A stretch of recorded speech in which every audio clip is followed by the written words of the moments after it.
जी अस्सलाम वालेकुम। मैं ਤੁਹਾਡਾ ਦੋਸਤ ਔਰ ਹੋਸਟ ਮਲਕ ਗੁਲਾਮ ਨਬੀ ਨਈ ਵੀਡੀਓ ਲੈ ਕੇ ਮੈਂ ਹਾਜ਼ਰ ਹਾਂ। ਔਰ ਸਭ ਤੋਂ ਪਹਿਲੇ ਇੱਕ ਅਪੀਲ, ਛੋਟੀ ਜੀ ਦਰਖਾਸਤ, ਅਗਰ ਤੁਸੀਂ ਸਾਡਾ ਚੈਨਲ ਫੇਸਬੁੱਕ ਤੇ ਵੇਖ ਰਹੇ ਹੋ ਔਰ ਇਸ ਚੈਨਲ ਨੂੰ ਫਾਲੋ ਕਰੋ। ਅਗਰ ਤੁਸੀਂ ਸਾਡਾ ਚੈਨਲ YouTube ਤੇ ਵੇਖ ਰਹੇ ਹੋ, ਪਹਿਲੀ ਗੱਲ ਤੇ ਕਿ ਵੀਡੀਓ ਸਾਡੀ ਮੁਕੰਮਲ ਵੇਖਿਆ ਕਰੋ। ਮੁਕੰਮਲ ਵੀਡੀਓ ਵੇਖੋਗੇ ਤੁਹਾਨੂੰ ਸਮਝ ਆਵੇਗੀ ਕਿ ਅਸੀਂ ਕੀ ਬੋਲ ਰਹੇ ਹਾਂ, ਕੀ ਕਹਿਣਾ ਚਾਹੁੰਦੇ ਹਾਂ, ਕੀ ਕਹਿ ਰਹੇ ਹਾਂ। YouTube ਤੇ ਸਾਡੇ ਚੈਨਲ ਨੂੰ ਲਾਈਕ ਕਰੋ, ਸ਼ੇਅਰ ਕਰੋ। ਅਸੀਂ ਹਰ ਵੀਡੀਓ ਦੇ ਵਿੱਚ ਇੱਕ ਨਈ ਚੀਜ਼ ਮੁਤਾਰਫ ਕਰਾਵਾਂਗੇ, ਕਿਉਂਕਿ ਮੇਰਾ ਮੇਨ ਟਾਈਟਲ ਜਿਹੜਾ ਨਾ ਉਹ ਹੱਡ ਬੀਤੀ ਔਰ ਜਗ ਬੀਤੀ ਹੈ। ਹਰ ਵੀਡੀਓ ਦੇ ਵਿੱਚ ਮੈਂ ਇੱਕ ਨਈ ਚੀਜ਼ ਲੈ ਕੇ ਆਵਾਂਗਾ, ਆਪਣੀ ਜ਼ਿੰਦਗੀ ਦੀ ਹੱਡ ਬੀਤੀ। ਅਜੇ ਫਿਲਹਾਲ ਮੈਂ ਆਪਣੇ ਦੋਸਤਾਂ ਨੂੰ ਹੱਡ ਬੀਤੀ ਸੁਣਾ ਰਿਹਾ ਵਾਂ। ਜਗ ਬੀਤੀ ਅਜੇ ਮੈਂ ਸ਼ੁਰੂ ਨਹੀਂ ਕੀਤੀ। ਜਦੋਂ ਮੈਂ ਜਗ ਬੀਤੀ ਸ਼ੁਰੂ ਕਰਾਂਗਾ ਫਿਰ ਮੈਂ ਲਾਜ਼ਮਨ ਦੱਸਾਂਗਾ ਕਿ ਮੈਂ ਇਹ ਵੀਡੀਓ ਜਗ ਬੀਤੀ ਤੇ ਬਣਾ ਰਿਹਾ ਵਾਂ। ਜਿਹੜੀ ਮੇਰੀ ਅੱਜ ਦੀ ਖਾਸ ਵੀਡੀਓ ਹੈ ਉਹ ਮੇਰੇ ਪੀਰੋ ਮੁਰਸ਼ਦ ਦੇ ਨਾਮ ਹੈ। ਮੇਰੇ ਪੀਰੋ ਮੁਰਸ਼ਦ ਦਾ ਆਸਤਾਨਾ ਛਾਂਗਾ ਮਾਂਗੇ ਦੇ ਕੋਲ ਭੋਏ ਆਸਲ ਸ਼ਰੀਫ ਹੈ।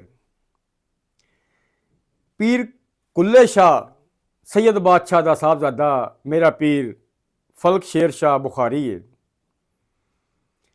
ਔਰ ਮੇਰੇ ਪੀਰ ਦੇ ਸਾਹਿਬਜ਼ਾਦੇ ਸ਼ਹਜ਼ਾਦਾ ਨਸ਼ੀं ਪੀਰ ਇਬਾਦਤ ਅਲੀ ਸ਼ਾਹ ਸਾਹਿਬ ਨੇ। ਮੈਂ ਗੁਫ਼ਤਗੂ ਦਾ ਆਗਾਜ਼ ਕਰਨ ਤੋਂ ਪਹਿਲੇ ਛੋਟੀ ਜੀ ਮੈਂ ਕੋਈ 2-4 ਲਾਈਨਾਂ ਲਿਖੀਆਂ ਨੇ ਆਪਣੇ ਪੀਰੋ ਮੁਰਸ਼ਦ ਦੇ ਨਾਮ। ਗੁਫ਼ਤਗੂ ਦਾ ਆਗਾਜ਼ ਕਰਨ ਤੋਂ ਪਹਿਲੇ ਮੈਂ ਉਹ 2-4 ਲਾਈਨਾਂ ਜ਼ਰੂਰ ਕਵਾਂਗਾ, ਕਿਉਂਕਿ ਮੈਂ ਆਪਣੀ ਪਹਿਲੀ ਵੀਡੀਓ ਵਿੱਚ ਇਹ ਕਹਿ ਚੁੱਕਿਆ ਸਾਂ ਕਿ ਮੈਂ ਅੱਛੇ ਲੋਕਾਂ ਨਾਲ ਵੀ ਮੇਰੀ ਜ਼ਿੰਦਗੀ 'ਚ ਮੁਲਾਕਾਤ ਹੋਈ ਹੈ ਔਰ ਮਾੜੇ ਲੋਕਾਂ ਨਾਲ ਵੀ ਹੋਈ ਹੈ। ਅੱਛੇ ਲੋਕਾਂ ਤੋਂ ਮੁਰਾਦ ਅੱਲਾ ਦੇ ਜਿਹੜੇ ਪਿਆਰੇ ਨੇਕ ਪਾਕ ਬੰਦੇ ਨੇ। ਅੱਜ ਮੈਂ ਆਪਣੇ ਪੀਰੋ ਮੁਰਸ਼ਦ ਦੇ ਨਾਮ ਇਹ ਵੀਡੀਓ ਬਣਾ ਰਿਹਾ ਵਾਂ। 2-4 ਲਾਈਨਾਂ ਮੈਂ ਸੁਣਾਵਾਂਗਾ, ਉਸ ਤੋਂ ਬਾਅਦ ਗੁਫ਼ਤਗੂ ਦਾ ਆਪਾਂ ਆਗਾਜ਼ ਕਰਾਂਗੇ। ਮੇਰੇ ਪੀਰ ਦੀਆਂ ਉੱਚੀਆਂ ਸ਼ਾਨਾਂ ਜਾਣਦਾ ਸਾਰਾ ਜ਼ਮਾਨਾ। ਮੇਰੇ ਪੀਰ ਦੀਆਂ ਉੱਚੀਆਂ ਸ਼ਾਨਾਂ ਜਾਣਦਾ ਸਾਰਾ ਜ਼ਮਾਨਾ। ਮੇਰੇ ਪਾਕ ਸੈयद ਫਲਕ ਸ਼ੇਰ ਸ਼ਾਹ ਬੁਖਾਰੀ ਕੋਲ ਫੈਜ਼ੇ ਨਜ਼ਰ ਦਾ ਹੈ ਖਜ਼ਾਨਾ, ਜਾਣਦਾ ਸਾਰਾ ਜ਼ਮਾਨਾ। ਜਦੋਂ ਕੋਈ ਕਿਸਮਤ ਮਾਰਿਆ ਆ ਜਾਵੇ ਆਸਤਾਨੇ ਤੇ। ਜਦੋਂ ਕੋਈ ਕਿਸਮਤ ਮਾਰਿਆ ਆ ਜਾਵੇ ਆਸਤਾਨੇ ਤੇ। ਗੱਲ ਲਾ ਲੈਂਦੇ ਨੇ ਹੋਵੇ ਆਪਣਾ ਜਾਂ ਹੋਵੇ ਬੇਗਾਨਾ, ਜਾਣਦਾ ਸਾਰਾ ਜ਼ਮਾਨਾ। ਮੇਰੇ ਪਾਕ ਸੈਯਦਾਂ ਨੇ ਕਰਬਲਾ ਦੇ ਵਿੱਚ, ਮੇਰੇ ਪਾਕ ਸੈਯਦਾਂ ਨੇ ਕਰਬਲਾ ਦੇ ਵਿੱਚ ਦਿੱਤਾ ਸਰ ਨਜ਼ਰਾਨਾ, ਜਾਣਦਾ ਸਾਰਾ ਜ਼ਮਾਨਾ। ਮਲਕ ਗੁਲਾਮ ਨਬੀ ਮੇਰੇ ਪੀਰ ਦਾ ਹੈ ਪਾਕ ਘਰਾਨਾ, ਜਾਣਦਾ ਸਾਰਾ ਜ਼ਮਾਨਾ। ਇਹ 2-4 ਲਾਈਨਾਂ ਅੱਜ ਦੀ ਵੀਡੀਓ ਮੇਰੇ ਪੀਰੋ ਮੁਰਸ਼ਦ ਦੇ ਨਾਮ ਸਨ। ਗੁਫ਼ਤਗੂ ਨੂੰ ਅੱਗੇ ਲੈ ਕੇ ਚੱਲਨੇ ਆ ਕਿ ਮੇਰੇ ਪੀਰ ਦਾ ਆਸਤਾਨਾ ਪਾਕਿਸਤਾਨ ਦੇ ਕਿਸ ਜ਼ਿਲ੍ਹੇ ਦੇ ਵਿੱਚ ਔਰ ਕਿਸ ਸ਼ਹਿਰ ਦੇ ਵਿੱਚ। ਮੇਰੇ ਪੀਰ ਦਾ ਜਿਹੜਾ ਆਸਤਾਨਾ ਹੈ ਸੈयद ਬਾਦਸ਼ਾਹ ਦਾ, ਜ਼ਿਲ੍ਹਾ ਕਸੂਰ ਲੱਗਦਾ ਹੈ ਔਰ ਤਹਿਸੀਲ ਚੂਨੀਆਂ ਲੱਗਦੀ ਹੈ। ਇਹ ਛਾਂਗਾ ਮਾਂਗਾ ਔਰ ਕੋਟ ਰਾਧਾ ਕਿਸ਼ਨ ਦੇ ਵਿੱਚ ਆ ਜਾਂਦਾ ਹੈ, ਰਾਏਵਿੰਡ ਰੋਡ ਤੇ। ਭੋਏ ਅਸਲ ਸ਼ਰੀਫ ਜ਼ਮਾਨਾ ਜਾਣਦਾ ਹੈ। ਮੇਰੇ ਪਾਕ ਸੈਦ ਬਾਦਸ਼ਾਹ ਦਾ ਆਸਤਾਨਾ ਉੱਥੇ ਆ। ਇਸ ਮਸਕੀਨ ਦੇ ਜਿਹੜਾ ਕਿ ਅੱਜ ਤੁਹਾਡੇ ਸਾਹਮਣੇ ਖੜਾ ਹੈ, ਮੈਂ ਸਟਾਰਟ ਲਵਾਂਗਾ ਆਪਣੇ ਤੋਂ। ਬਾਕੀ ਮੇਰੇ ਪੀਰ ਭਾਈ ਮੁਰੀਦੈਨ, ਕਿਉਂਕਿ ਮੇਰੇ ਮੁਰਸ਼ਿਦ ਪਾਕ ਦਾ ਪਾਕ ਸੈਦ ਦਾ ਘਰਾਣਾ ਹੀ ਪਾਕ ਹੈ। ਪੀਰ ਕੁੱਲੇ ਸ਼ਾਹ ਦਾ ਸਾਹਿਬਜ਼ਾਦਾ ਮੇਰਾ ਪੀਰੋ ਮੁਰਸ਼ਦ ਪੀਰ ਸੈਦ ਫਲਕ ਸ਼ੇਰ ਸ਼ਾਹ ਬੁਖਾਰੀ, ਔਰ ਉਹਨਾਂ ਦੇ ਸਾਹਿਬਜ਼ਾਦੇ ਸ਼ਹਜ਼ਾਦਾ ਨਸ਼ੀਨ ਪੀਰ ਇਬਾਦਤ ਅਲੀ ਸ਼ਾਹ। ਮੈਂ ਗੱਲ ਕਰ ਰਿਹਾ ਸਾਂ ਆਪਣੀ। ਇਸ ਮਸਕੀਨ ਨੂੰ ਕੋਈ ਨਹੀਂ ਸੀ ਜਾਣਦਾ। ਇਸ ਮਸਕੀਨ ਦੇ ਇਤਨੇ ਹਾਲ ਮੰਦੜੇ ਸਨ ਕਿ ਕੀ ਆਪਣੇ ਤੇ ਕੀ ਬਗਾਨੇ, ਕੋਲ ਬਿਠਾਣਾ ਤੇ ਦੂਰ ਦੀ ਗੱਲ ਏ। ਇੱਕ ਨਜ਼ਰ ਇਸ ਮਸਕੀਨ ਨੂੰ ਖੁਸ਼ੀ ਨਾਲ ਤੱਕਦੇ ਵੀ ਨਹੀਂ ਸਨ। ਗੁਰਬਤ, ਭੁੱਖ, ਮੁਸੀਬਤਾਂ, ਪਰੇਸ਼ਾਨੀਆਂ ਨੇ ਇਸ ਮਸਕੀਨ ਨੂੰ ਚਾਰੇ ਪਾਸਿਓਂ ਘੇਰਾ ਪਾਇਆ ਹੋਇਆ ਸੀ। ਅੱਲਾਹ ਤਾਲਾ ਨੇ ਮੇਰੇ ਤੇ ਇੱਕ ਅਹਿਸਾਨ ਕੀਤਾ।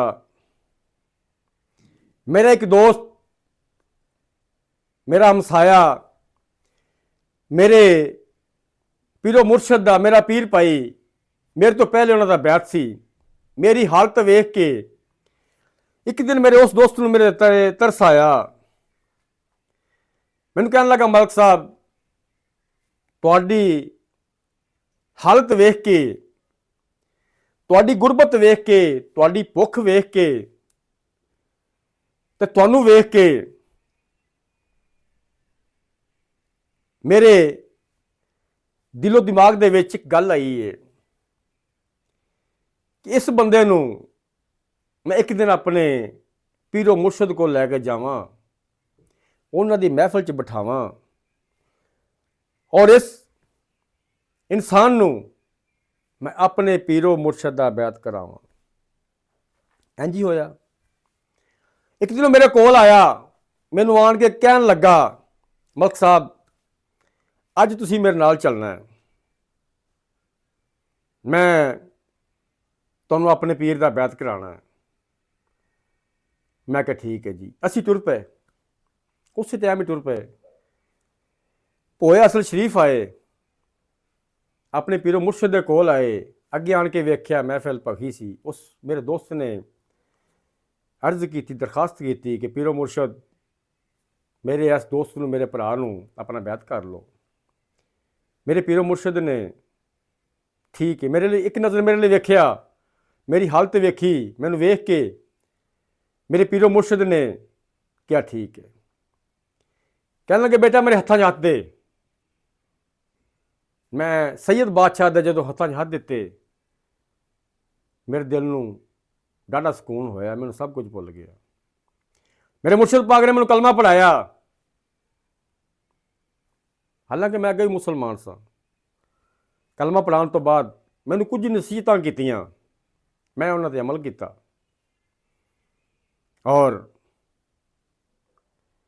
ਉਸ ਤੋਂ ਬਾਅਦ ਅੱਲਾਹ ਤਾਲਾ ਦੀ ਜ਼ਾਤ ਨੇ ਮੈਨੂੰ ਐਸੇ ਰੰਗ ਭਾਗ ਲਾਏ ਕਿ ਮੈਂ ਅੱਗੇ ਜਾ ਕੇ ਦੱਸਾਂਗਾ ਕਿ ਕਿਸੇ ਸ਼ਾਇਰ ਨੇ ਕੀ ਕਿਹਾ ਹੈ। ਮੈਂ ਇੱਥੇ ਗੁਫ਼ਤਗੂ ਨੂੰ ਕਲੋਜ਼ ਕਰਨ ਲੱਗਾ ਕਿ ਸਾਡੀ ਵੀਡੀਓ, ਅਸੀਂ ਸ਼ਾਰਟ ਵੀਡੀਓ ਬਣਾਉਣੇ ਆ, ਲੰਮੀ ਚੌੜੀ ਵੀਡੀਓ ਨਹੀਂ ਬਣਾਉਂਦੇ। ਕਿਉਂ? ਤੁਸੀਂ ਸਾਡੀ ਵੀਡੀਓ ਸੁਣ ਕੇ ਸਾਨੂੰ ਮੈਸੇਜ ਕਰਿਆ ਜੇ ਆਇਆ ਕਿ ਵੀਡੀਓ ਸਾਡੀ ਸ਼ਾਰਟ, ਅਸੀਂ ਜੋ ਬਣਾ ਰਹੇ ਹਾਂ ਇਹ ਵੀਡੀਓ ਸਹੀ ਹੈ ਜਾਂ ਸਾਨੂੰ ਹੋਰ ਟਾਈਮਿੰਗ ਵਧਾਉਣੀ ਚਾਹੀਦੀ ਹੈ ਜਾਂ ਟਾਈਮਿੰਗ ਹੋਰ ਮਜ਼ੀਦ ਸ਼ਾਰਟ ਕਰਨੀ ਚਾਹੀਦੀ ਹੈ। ਇਹ ਤੁਸੀਂ ਜਦੋਂ ਸਾਡਾ ਚੈਨਲ ਵੇਖੋਗੇ, ਵੀਡੀਓ ਵੇਖੋਗੇ, ਵੇਖ ਕੇ ਸਾਨੂੰ ਦੱਸੋਗੇ।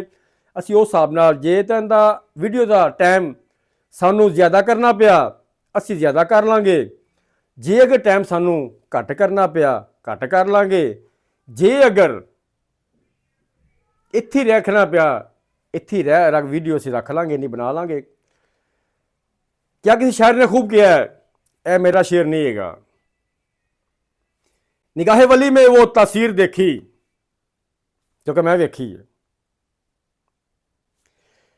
निगाहे वली में वो तासीर देखी, बदलती हजारों की तकदीर देखी, बदलती हजारों की तकदीर देखी। जिंदे वसदे रहो, सलामत रहो। मिलने अगली वीडियो के नाल। अस्सलाम वालेकुम।